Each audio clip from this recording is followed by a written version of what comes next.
what do you think about like the portable culture and the portable turntables? Do you ever scratch on them, or because I talked to Swamp about it and he was kind of like, yeah, I'll scratch on it, but for me it's more like a magic trick at a show where like he'll just use it for like a couple of seconds as more like a gimmick. He was saying, but Yeah, he yeah. doesn't really totally respect it in the level of like, oh yeah, I'm at home practicing on it, and because it's kind of like switching from a big skateboard to a little skateboard, and if you're used to a big skateboard, or like you're playing Right. basketball and you're used to a men's basketball and you start shooting with a women's basketball or try to shoot with a volleyball, it can kind of throw you off. So do you ever scratch with the portables, or what are your feelings on that? Well, I'll open up a new door Uh-huh. that no one's ever heard of before. Uh-huh. Okay. Um, so the portable thing, which is basically putting a fader in a turntable, Mm-hmm. is what it is. So everybody in the world knows that, okay, the QFO, right, Mm-hmm. is the first manufactured turntable with a fader. Mm-hmm. Now, that idea Mm-hmm. was, I'm not going to get into it, but I'll say it very easily like this, though, is that idea was taken from me, Oh yeah, right? we can talk about That's, everything. If you you know, talk what I about mean, me here, and, yeah, I hear yeah, yeah. something. I mean, Yeah, let's talk about it.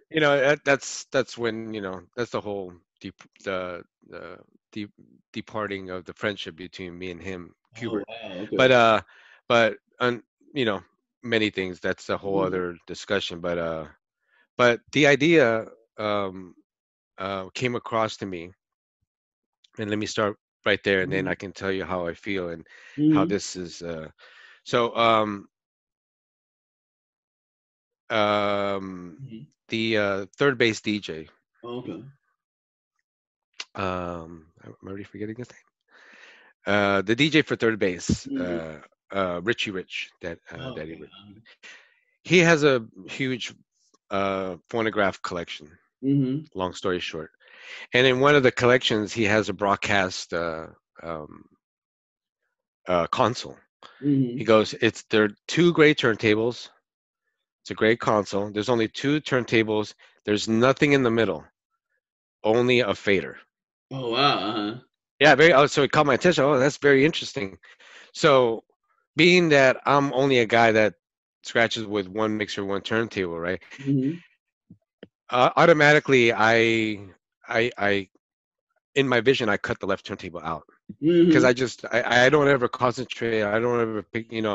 There's no reason for me to see two turntables. It's always been just the mixer and the turntable. So Mm-hmm. for some reason, like I focus, I cut that out, and then I imagine my mixer with the fader. So, but Mm-hmm. then the console only has one fader. So Mm-hmm.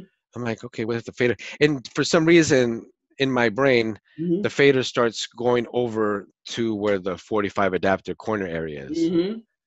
So I'm like, and I'm in the car with Qbert at this Mm-hmm. time. We're actually driving somewhere. He's driving. I'm in the passenger. As we're discussing this, me and him are talking about it Mm-hmm. and about his collection. And then I was like, and I say, hey Q, I go, what would be cool? I go, I just thought of it right now. I go, what if there was a fader in the turntable? And he Mm-hmm. kind of just stopped the car and he pauses. He's like, that's a fucking great idea. Like he was Yeah. just like, what the fuck? Like a fader. So in a conversation, that's how that was created. It Mm-hmm. by basically talking about Daddy Rich's Mm-hmm. turntable. So that idea, me and him, and Mm-hmm. obviously when our departure came as friendship, Mm-hmm. I had that idea had been already, been set for 4 years. It was four Mm-hmm. years since that we didn't talk, and then obviously one day saw the internet, and there it is, the QFO, Wow. the first turntable with the fader. So I was a bit upset, obviously. Mm-hmm. I was like, this idea has been taken from me not only by a ex musician partner, but an ex friend. It's Mm-hmm. like, so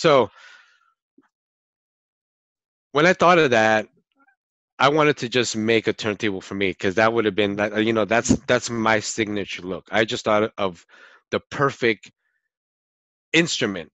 I Mm-hmm. just pieced, like I can now put a turntable in.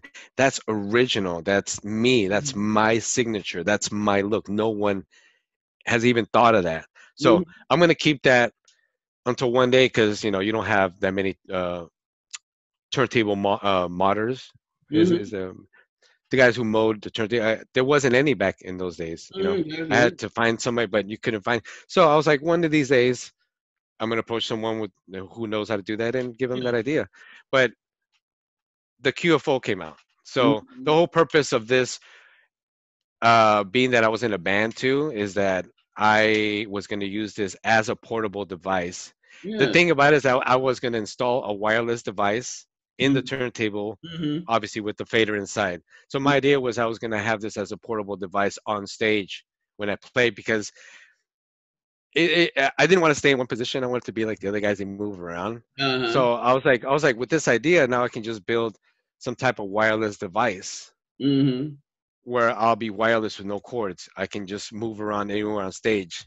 So that Mm-hmm. was really the whole purpose of having a fader with one turntable and being portable, Mm-hmm. was for me to just move around stage and Mm-hmm. perform live on stage by having this portable device. So So he went to Vest. when I Basically went to the Japanese, went to Vestax, and was like, "Hey, I got this idea."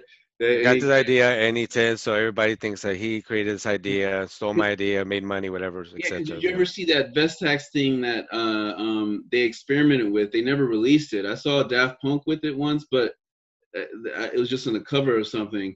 And you can't even find that cover. Where that one is a prototype. It was like a Vestax oh guitar yeah, yeah, oh yeah. I turntable with. was I was in Japan at the Vestax. I messed with it, with the Mm, fader in it. Yeah, yeah, yeah, yeah, and it was yeah, like a guitar. yeah, He had the one that was yeah. the actual vinyl one, but then they had the one that was like the CDJ version one too. The CD version one. I saw Yeah, the that. vinyl one was the one they showed me, with the fader was on top of the. Yeah, on top of the thing. Uh-huh. Yeah, yeah, yeah. Mm, So yeah, it was people don't know that, mm-hmm. and but coming to how they use it now, I mean, to me it's to me it's like a toy. Okay, yeah. The What small. the so yeah, it's a toy. So it's like so really, in reality, they should be actually using a 1200 with a fader if you want to actually be using it the Uh-huh. real way. Yeah, yeah. I mean, that's the intention of Mm-hmm. that idea when it came across, not the whole QFO thing. Mm-hmm. That's not what it was. This is the actual the real true story of how this was supposed to be used. It's supposed to be used Yeah, as make a it actually portable because the QFO. yeah, Yeah, yeah, as for live shows. I was gonna put a wireless device on this 1200, and then now exactly. that I see these little portable thing, it's like uh, it's cool to see that Mm-hmm. their idea of wanting to do it like that is cool. One Uh-huh. turn to one fader, because it excites me. But if you really want to do it, do it.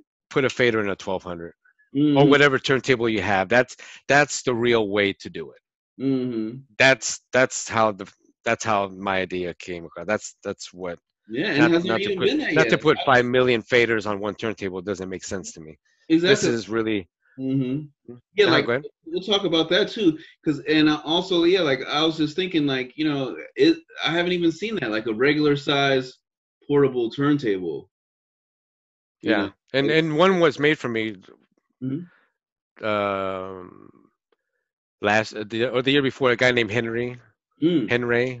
mm, Henry does custom modded, but he's made one for himself, and he got the idea for me for him to make me one. So mm. hopefully this year I might have one already with the turntable. But he's made already one, a 1200 with the fader in the 1200, Mm-hmm. and it actually it works. It's possible. And do you know did was DJ M Rock's turntable, was that actually real, or was Which that one? one that he's using in the video with the Tone Loc video, that famous Tone Loc song? What's that song? The big one, like it takes two. Isn't that Tone Loc?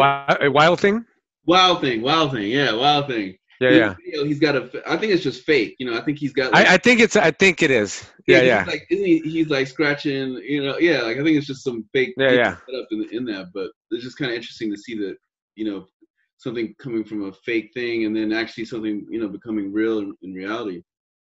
So, so yeah, back to that stuff. Yeah, I kind of feel a similar way. Like I like portable stuff and I like scratching with it, but you know, I never practice with it, and I feel like it affects my style when if I do it too much. Like if you start shooting with the, you know, like if you play basketball with the volleyball, then after a week, you know, if you go back to a volleyball, it could throw your game off because your body gets used to a certain, Yeah. I'm used to the weight of the record, and then it's like when it's super small like that, you know, I feel like it kind of limits me. It limits, you know, it's a little bit. There is limitations. Yeah. That goes with any. That's like grabbing it. Let's say you grab a humongous drum set. Mm-hmm. Now you're limited to length. Exactly. Yeah. Exactly. It's making Or it. if you get a tiny little drum set, now you're limited Yeah. to Exactly. space. So Yeah. the movement for us is what limits, because you have a longer stroke with Mm-hmm. a regular Exactly. vinyl, where you have a 40. You know, it's very. Yeah. Yeah. You're gonna hit that sound by barely moving, where you have more space to Exactly. kind of feel the record. So I mean, it looks like it's a fun thing to do, Mm-hmm. you know. But if you want to really use it Mm-hmm. for, if I wanted to say, if I had a choice to use it live, no, I wouldn't. Mm-hmm. Oh I yeah. wouldn't do it Yeah. live. Yeah. So I would definitely have a turntable. I'd rather have a 1200 with a fader built in rather than a Mm-hmm. miniature turntable with a fader built in. And Exactly. like I said, being that this was the original idea I had for myself, Mm-hmm. you know, that's what I'm, you know, that's what I stick with. You know, it's like all you need is one turntable, a decent size, not a miniature one. But yeah, it just seems like a fun thing to do. I mean, I guess if you want to do it for a fun thing, I Mm-hmm. wouldn't recommend if you want to do it for something as a performance. I Because just don't know what, you know, like what how you know, they. it's kind of become like now too is that with the portable scratching, it's a lot more like skateboarding, where it's like, hey, I can buy a $50 skateboard, I can buy a $60, you know, turntable, and just have fun with my homies. And And fix it up, look nice, and and you were talking about the sugar fragger stuff earlier. When I saw that stuff when I first saw that stuff in the '90s, I was like, "Oh wow!" Well, actually, I probably didn't see it till the late '90s. I was late on it. Like I was seeing DMC tapes, but I still didn't see the VHSs of that stuff too much later. But when I saw that, I was like, "Wow, this is a lot like kind of the skate culture." You know, like because at the time, all the skate videos were really big. You know, all the skateboard teams and all that type of stuff, and I feel like that was kind of the beginning of like the whole Sugar Fragger era was the beginning of people being able to look at DJing as like a culture of like friends getting together and you know making music and kind of just like how kids might, you know, they might not be trying to go pro as a skater, but they're just skating with their homies, you know. right. Maybe they got one homie that's really serious in their crew and the rest are just having fun and skating around. And that's kind of what I think the portable stuff has kind of become, kind of like where it's outdoors and you can just be with your homies and it's like, oh, Throw little battles and this bring and it to that. your homie's house, be in the car, you know, people smoking out, you know. It's kind of more, it's almost like a like just like a skateboard type of thing. It's like, oh, it's like I got a mini board, you got a big board, you know, type of a thing, you know. So it's kind of become that. So, you know, scratching now is, it seems like, I feel like you know, everything was so beat juggling heavily. Now, you know, into this next decade, it feels like everything's about scratching now, you know. I don't see a lot of people posting a lot of beat juggle videos. I do see it, but those are Right. people that are usually practicing for competitions. Usually people aren't just like, look at my fun, look at this, you know, 8-minute beat juggling thing I did fun on my own. And it's like usually it's, you know, if somebody's gonna really get into some juggle stuff, there's usually a competition. But with scratching, people are just having fun.